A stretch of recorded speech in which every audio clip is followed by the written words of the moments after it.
न्यायालय भरतीचे आपण शिपाई आणि लिपिक प्रश्नाचे जे आहे ते पूर्णपणे प्रिव्हियस इयर पाहिलेले आहे. आता इथून पुढे आपण MCQ पाहणार आहोत, परंतु ते वन लाईनर स्वरूपात. ओके, तर मग आता आपला जो पहिला विषय आहे आणि पहिला विषय जो आहे तो राज्यघटना. आता पुस्तकातील पार्ट 2 का झाला, कारण पार्ट 1मध्ये सगळं PYQ ठेवलं होता. आता इथून पुढे संभाव्य प्रश्न तुम्हाला वाचण्यात येतील. ओके, आपल्याला प्रश्न आणि उत्तर पाहायचे आहे. काही जण व्हिडिओ बघतात आणि पुस्तक वाचायचं असेल तर तुम्हाला डिस्क्रिप्शन बॉक्समध्ये लिंक मिळून जाईल. ओके, विजयपथ पब्लिकेशन, न्यायालय भरती सामान्य ज्ञान. ओके, तर बघा, भारतीय राज्यघटना केव्हा स्वीकारण्यात आली असा प्रश्न आहे. 26 नोव्हेंबर 1949. आता स्वीकारणं आणि अंमलबजावणी करणे ह्या दोन गोष्टी आहेत. स्वीकारणे आणि त्याचं अंमलबजावणी लक्षात राहू द्यायचे आहे तुम्हाला. अंमलबजावणी जी झाली ती 26 जानेवारी 1950 पासून. ओके, 1950 पासून. म्हणून 26 जानेवारी हा प्रजासत्ताक दिन साजरा केला जातो. आता 26 जानेवारी हे स्वातंत्र्य दिन म्हणून 1930 साली स्वातंत्र्य दिन साजरा करायचं ठरलं होतं. म्हणून हिची अंमलबजावणी जी आहे ती 26 जानेवारी दिवशी करायचं ठरलं.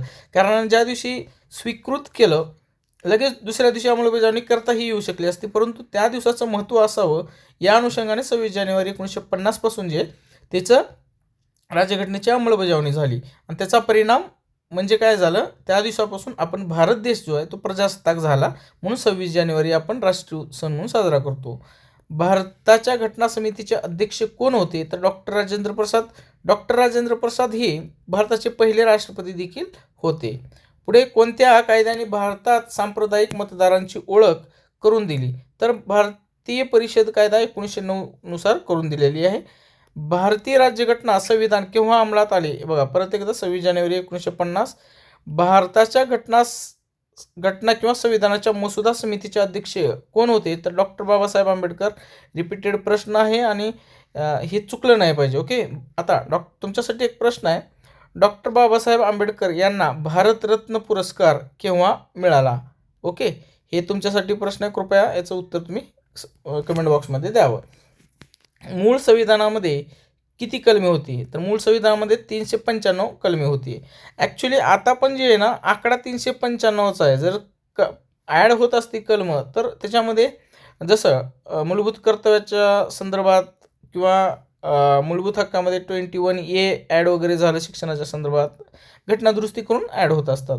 भारताला सार्वभौमत्व कधी प्राप्त झालं, तर 26 जानेवारी 1950.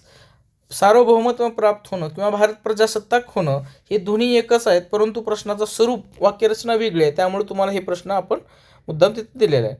पुढे आहे संविधान सभेतील मूलभूत हक्क आणि अल्पसंख्याक समितीचे अध्यक्ष कोण होते, सरदार वल्लभभाई पटेल हे होते. स्टॅच्यू ऑफ युनिटी जी आहे गुजरातमध्ये, स्टॅच्यू ऑफ युनिटी ही जी आहे ते सरदार वल्लभभाई पटेल यांच्या स्मरणार्थ तिथं बनवलेलं आहे. कोणत्या राज्यात, तर गुजरातमध्ये. एक वेळेस अवश्य भेट द्या. संध्याकाळचं ते लाईट शो वगैरे एकदम सुंदर दिसते. ओके, एक वेळेस नक्कीच भेट द्या. त्यानंतर भारताच्या घटना समितीचे हंगामी अध्यक्ष कोण होते, तर डॉक्टर सच्चिदानंद सिन्हा. हंगामी अध्यक्ष निवडायचं कारण काय होतं, कारण त्या हंगामी अध्यक्ष किंवा त्या बैठकीतून घटना समितीसाठी जी आहे ना परमनंट अध्यक्ष निवडायचं होतं. मग त्यावेळेस काय झालं, ज्या सदस्य होते त्यातील सर्वात वयस्कर व्यक्ती जे वयानं जास्त असलेल्या व्यक्तीला निवडलं. नंतर मग बैठक झाल्यानंतर डॉक्टर राजेंद्र प्रसाद यांचं संविधान समितीचे अध्यक्ष म्हणून निवड झाली.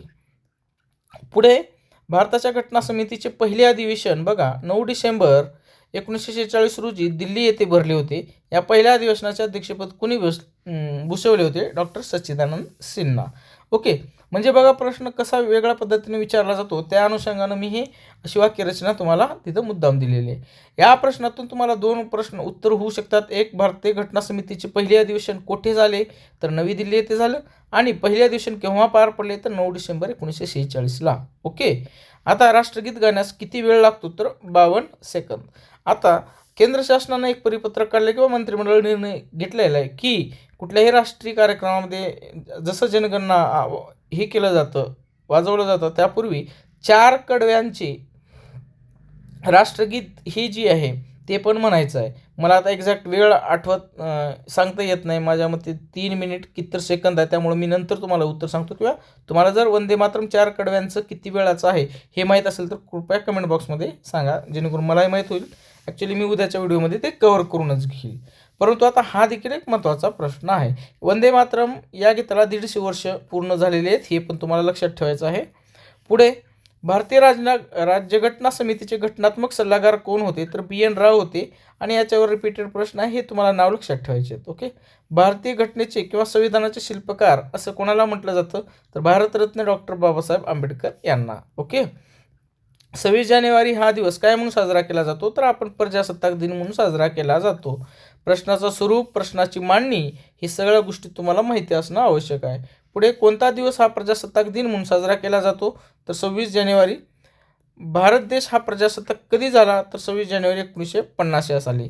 कोणत्या कायद्यानुसार कलकत्ता येथे सर्वोच्च न्यायालयाची स्थापना करण्यात आली होती, तसेच भारतात केंद्रीय प्रशासन व्यवस्थेची पायाभरणी झाली, तर 1773चा रेग्युलेटिंग ॲक्ट जो आहे तो जो होता कायदा, त्यानुसार काय झालं, तर कलकत्ता येथे सर्वोच्च न्यायालय सुप्रीम कोर्टची स्थापना झाली आणि भारतामध्ये केंद्रीय प्रशासन व्यवस्थेची पायाभरणी देखील 1773च्या रेग्युलेटिंग ॲक्टनुसार झालेली आहे.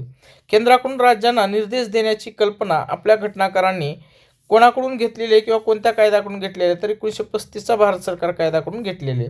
भारतीय राज्यघटनेमध्ये बघा टीका केली जाते की भारतीय राज्यघटना ही उसनवार आहे. उसनवार असं म्हणू शकतील जे टीका करणार आहेत त्यांना काय चाललं आहे. परंतु आपल्या भारतीय राज्यघटनेचा अभ्यास करत असताना भारतरत्न डॉक्टर बाबासाहेब आंबेडकर यांनी वेगवेगळ्या देशातील जे जे काही चांगलं आहे, जसं साऊथ आफ्रिकेकडून घटनात्मक दुरुस्ती स्वीकारला आपण. ओके. जे जेच काही चांगलं आहे ते ते आपल्या राज्यघटनेत किंवा आपल्याला असावं किंवा त्याचं इम्प्लिमेंटेशन आपल्या संविधानामध्ये असावं, याचा अभ्यास करून ते घेतलेला आहे. परंतु असं नाही की ते जसंला तसं घेतलेलं, तर तिथला अभ्यास केला आणि भारताला काय लागू होतं त्या अनुषंगानं ते घेतलेलं आहे. आणि त्याच्याच अनुषंगानं आजही भारत स्वातंत्र्य झाल्यानंतरही भारतीय राज्यघटना ही प्रमाण आहे. कुठलंही कोणाचाही कायदा चालत नाही, फक्त भारतात भारतीय संविधानच चालतं. ओके. तर त्यानंतर पुढचा प्रश्न आहे, भारत सरकार कायदा 1935 प्रमाणे केलेल्या मुंबई प्रांताच्या विधान परिषदेची पहिली सभा 20 जुलै 1937 रोजी कुठे पार पडली होती, तर पुणे या ठिकाणी पार पडली होती. पुढे भारताच्या संविधानाची तत्त्वे किंवा सिद्धांत निर्धारित करण्यासाठी 19 मे 1928 रोजी मुंबईमध्ये संपन्न सर्वपक्षीय अधिवेशनात कोणाच्या अध्यक्षतेखाली समिती गठीत करण्यात आली होती, तर पंडित मोतीलाल नेहरू यांच्या अध्यक्षतेखाली. लक्षात ठेवा, हे यावर प्रश्न याचे चान्सेस आहेत. भारतीय प्रशासनामध्ये संधी सेवकांच्या भरतीसाठी खुल्या स्पर्धेचे तत्त्व सर्वप्रथम कोणत्या कायद्यानुसार स्वीकारलं गेलं, तर चार्टर ॲक्ट 1853. ओके. तुम्हाला लक्षात एक सांगायचं आहे मला की चार्टर ॲक्ट हे 1833चा पण आहे, 1853चा पण आहे. ओके. परंतु कोणत्या कायद्यानुसार ते झालेलं हे तर 1853च्या नुसार. 1935च्या भारत सरकार कायद्यात कशाची तरतूद होती, तर प्रांतिक स्वायत्ताची तरतूद होती.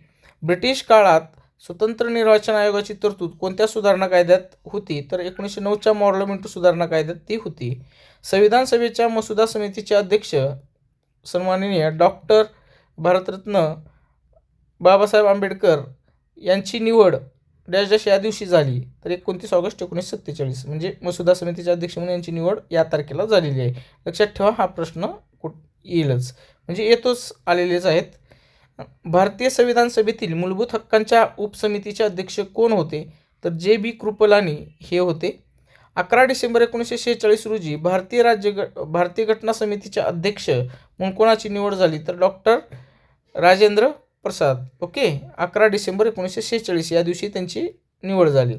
भारतीय राज्यघटनेच्या निर्मितीदरम्यान संविधान सल्लागार म्हणून कोणाची नियुक्ती केली गेली, तर BN राव यांची नियुक्ती केली गेली.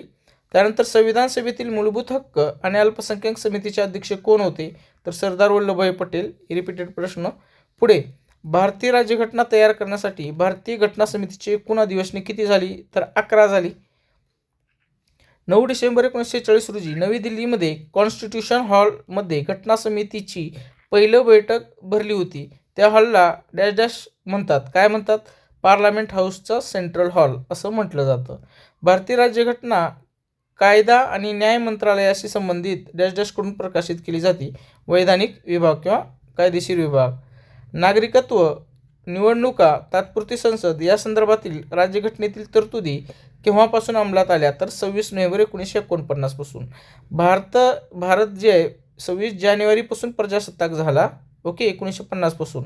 परंतु संविधानाची अंमलबजावणी व्हायच्या अगोदरच काही जी तरतुदी किंवा काही भाग आहेत ते लागू झाले होते. त्यामध्ये निवडणुका, नागरिकत्व आणि तात्पुरती संसद ह्या गोष्टी याच्या अगोदरच लागू झाल्या होत्या. आणखीन काही आहेत ते येणाऱ्या काळात तुम्हाला समजून जाईल. पुढे आहे 9 डिसेंबर 1946 रोजी दिल्ली येथे घटना समितीची पहिली बैठक घेण्यात आली. या समितीचे तात्पुरते अध्यक्ष म्हणून कोणत्या व्यक्तीने कामकाज पाहिले? तर डॉक्टर सच्चिदानंद सिन्हा यांनी हे कामकाज पाहिलेलं आहे. बरोबर. संविधान सभेचे मूलभूत हक्क समितीचे अध्यक्ष कोण होते? तर वल्लभभाई पटेल. संविधान तयार करण्यासाठी संविधान सभेने किती समित्या तयार केल्या होत्या? तर एकूण 22 समित्या तयार केलेल्या होत्या. कोणत्या अल्पसंख्याक समाजाला घटना परिषदेत विशेष प्रतिनिधित्व देण्यात आले?